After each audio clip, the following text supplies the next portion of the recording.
right? How many like what percentage of players do you think don't know about hybrid mods? Like this is hybrid, so I could craft pure life on it. And boom, there. See how easy that was? Now I've got a 20 MS, 76 life, tri-res boot. Do you know what I'm saying? Like the game is so easy. Okay, that was like an exaggerated point. I wasn't planning on getting that good boots. Um, but it's like it's fairly reasonable for a lot of gear. And even like this is just quicksilvers, and then I do Og and a regal, and then I could just craft life. It's very, very easy to get one or two. Payment successful. Every time we do that, then that is an attempt to do that, yes. Like, and here's an example. Let's spoil some content from the future. Yes. When we bring Expedition back into the core game, the splinters will not be tradable, and they will be auto pickup, right? And this is because, as far as we're concerned, a tradable object I'm is so worth sad they're something bringing it yourself, back and to the something that's game. non-tradable is just a score, like Azerite or whatever, and I it hate the gets league scooped up so because much. you can do that because it's not a real thing. It's just I absolutely hate the league so much. The only redeeming quality is logbooks. This is the worst league I've ever played. Like ROG is great. I absolutely or beyond or breach. Like I really wish there was something super independent. Harbinger World, Beyond World, they have so many lore things they could do. Like an open world. Something that I really, really wish would be in Path of Exile is something similar to that like big open area in Warframe. That you can just fucking grind and run around and grind. He's so fucking nice, dude. Really thought that was really cool in Warframe. I thought that was really cool. Plains of Eidolon. I really want that. Okay, but seriously, how are you not describing Heist? Because Heist is tied to maps! What do you mean? That's what I've just been you can't just finish the campaign and not do maps. You have to do maps. You can do Merc Lab forever without mapping. White male to say? No, it is absolutely not a cop-out of saying don't give people the reaction they want. That is absolutely not a cop-out. I'm sorry, but it's not. The more you give in to these people, the more they will react. That's what they want.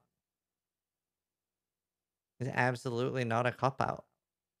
They're trying to upset. And please don't jump on that guy. I get what he's saying. Like, it's obviously a problem. But if you start getting really, really upset and stuff, that's what those people want. we'll do that nerf as well because it's so heavily requested. And this is going to affect the ability to play some of this deepest content in whatever form it is. I do have a I question think there. that's a good change. Oh, shit! You say that you're nerfing it That's- because it... That's awesome. How are people feeling about this? How are people feeling about this? Why do people care so much about Orabouts when 90% of the player base plays solo? Because 90% of the player base plays solo. A lot of people feel like if Orabouts die, they will become stronger on their own. It's absolutely a very important thing.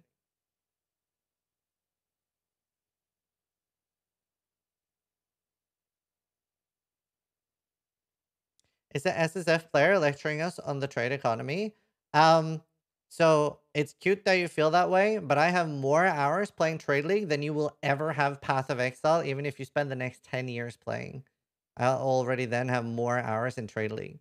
So that is a terrible argument, my dude. That is a terrible argument. Like, I've never heard anyone say that. And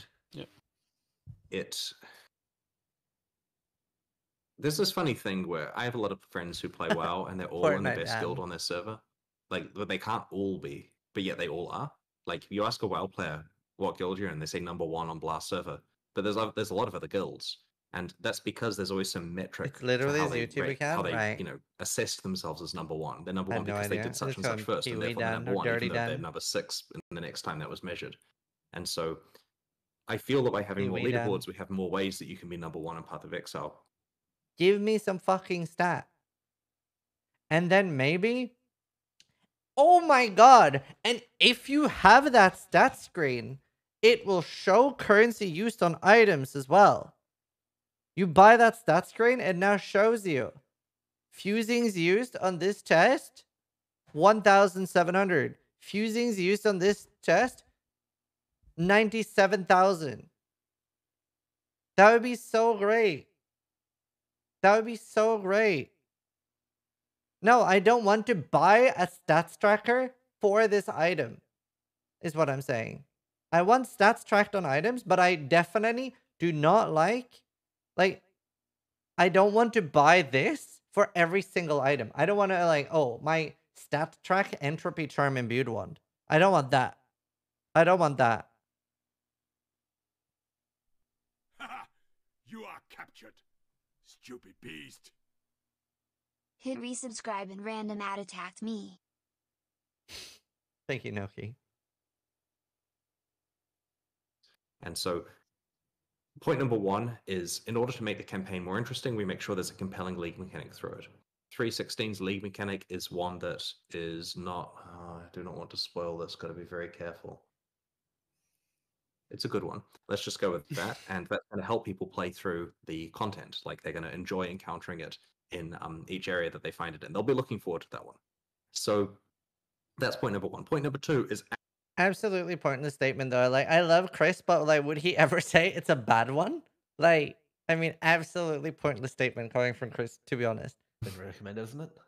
Oh, I want like that. there's so many people who write in with that. They played some old school RPG and they want this this trade area where everyone can stand and be a shop, and you just idle there and you choose what items you give prices for, and like there are lots of non-auction house things that players suggest where they acknowledge the problems with an auction house and they write in and go, here's the thing, Chris, how about you can price some items and put them in your masters or your hideout. So you can list 10 items and you put prices on them, and only people who go to your hideout can buy those. So it's not like some crazy database. There's none of this bot abuse. How about that? And they come up with all of these suggestions.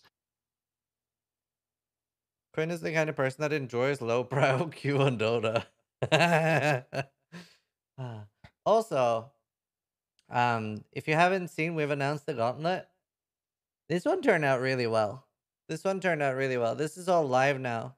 This is actually the one that's behind me anyway, so it's a good thing I pulled it up.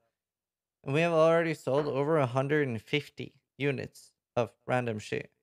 The Mugglers, though, yeah, I'm really happy with how it turned out. And we have them in both white and black now. Like, you can switch and they're black.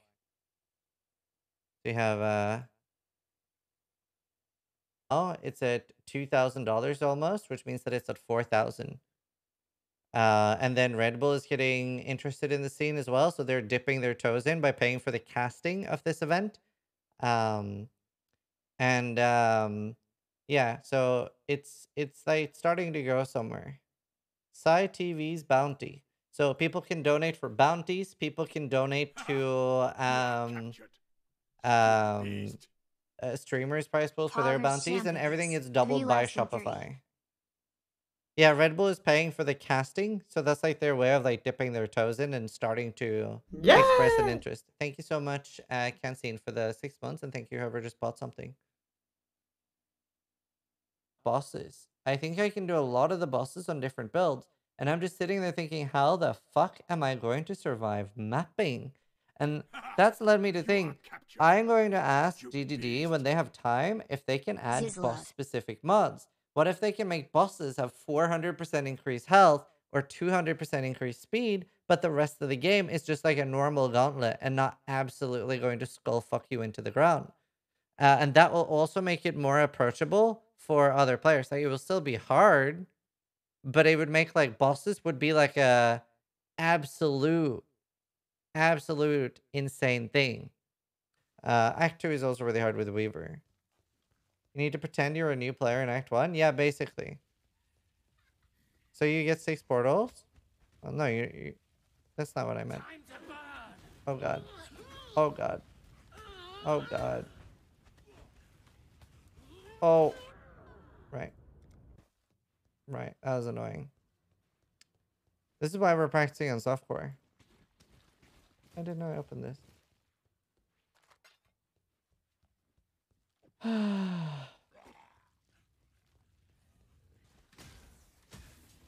And this, all this, is just to get a decoy totem.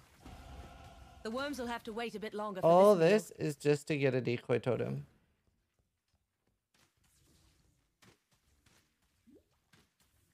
It's a very different experience. But we have... There's gonna be a lot of logging. There's gonna be a lot of logging. I'm actually going to try very, very hard to be deathless on my witch once we get the decoy totem here. I don't really give a shit about the mule. Oh my god. I definitely want split arrow as well. Or ice shot. Honestly, I think ice shot is going to be the play. Because then I will slow them. Caustic is good damage, but it doesn't slow them. I'm totally going to use ice shot. Hey Shmi, what's up?